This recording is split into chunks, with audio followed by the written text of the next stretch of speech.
ನಂದು ಭವ್ಯ ಕಾಂಬೋ ಚೆನ್ನಾಗಿರ್ತಾ ಇತ್ತು.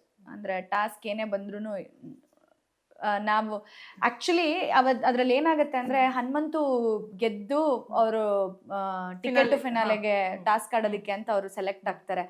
ನಾನು ಮತ್ತೆ ಭವ್ಯ ಅವ್ರು ಇರ್ತೀವಿ, ಆ ಕಡೆ ಮಂಜಣ್ಣ ಮತ್ತೆ ಗೌತಮಿ ಇರ್ತಾರೆ. ಬಿಗ್ ಬಾಸ್ ಹೇಳ್ತಾರೆ, ನೀವೇನಾದ್ರೂ ಇವಾಗ ತಂಡನ ಬದಲಾಯಿಸ್ಕೋತೀರಾ ನೋಡಿ ಅಂತ ಹೇಳಿ. ಆವಾಗ ಭವ್ಯ ನಾನು ಮಾತಾಡ್ಕೊಳ್ಳೋದು ಇಷ್ಟೇ, ಇಲ್ಲಿವರೆಗೂ ಆಟ ಆಡ್ಕೊಂಡ್ ಬಂದಿದೀವಿ ಒಂದೇ ಟೀಮಲ್ಲಿ, ನಾವಿಬ್ರೇ ಇರೋಣ, ಏನಾಗುತ್ತೋ ಆಗ್ಲಿ, ಗೆಲ್ತೀವೋ ಸೋಲ್ತೀವೋ ಇಬ್ರು ಒಟ್ಟಿಗೆ ಇರೋಣ ಅಂತಾನೆ ನಾವು ಮಾತಾಡ್ಕೊಳ್ಳೋದು.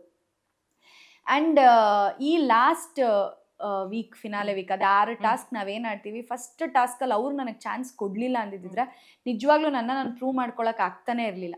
ಅವ್ರು ರೀಸನ್ ಕೊಟ್ಟಿರ್ಬೋದು, ಮೋಕ್ಷಿತಾ ಅವರು 100% ಕೊಡ್ತಾರೆ, ಬಟ್ ಆದ್ರೂ ಅಷ್ಟು ಬೆಸ್ಟ್ ಕೊಡಲ್ಲ ಆಟದಲ್ಲಿ ಅಂತ ಹೇಳಿ ಅವ್ರು ಹೇಳಿದ್ರು ರೀಸನ್. ಬಟ್ ಆದ್ರೂ ಅವ್ರು ನನಗೆ ಅದನ್ನ ಕೊಟ್ಟಿದ್ದಕ್ಕೆ ನನ್ನನ್ನು ನಾನು ಪ್ರೂವ್ ಮಾಡ್ಕೊಳಕ್ಕಾಯ್ತು. ಮಿಸ್ಜಡ್ಜ್ ಮಾಡ್ಬಿಟ್ರ ನಿಮ್ಮನ್ನ ಅಲ್ಲಿ ಅಂತ? ಎಲ್ಲಿ ಅಂದ್ರೆ ನಿಮಗೆ ಚಾನ್ಸ್ ಅಂದ್ರೆ ಅವ್ರು ಗೆಲ್ಲಲ್ಲ ಅನ್ಕೊಂಡು ನಿಮಗೆ ಚಾನ್ಸ್ ಕೊಟ್ಟು ಅವ್ರು ನಿಮ್ಮನ್ನ ಮಿಸ್ಜಡ್ಜ್ ಮಾಡ್ಬಿಟ್ರ ಅಲ್ಲಿ ಅಂತ?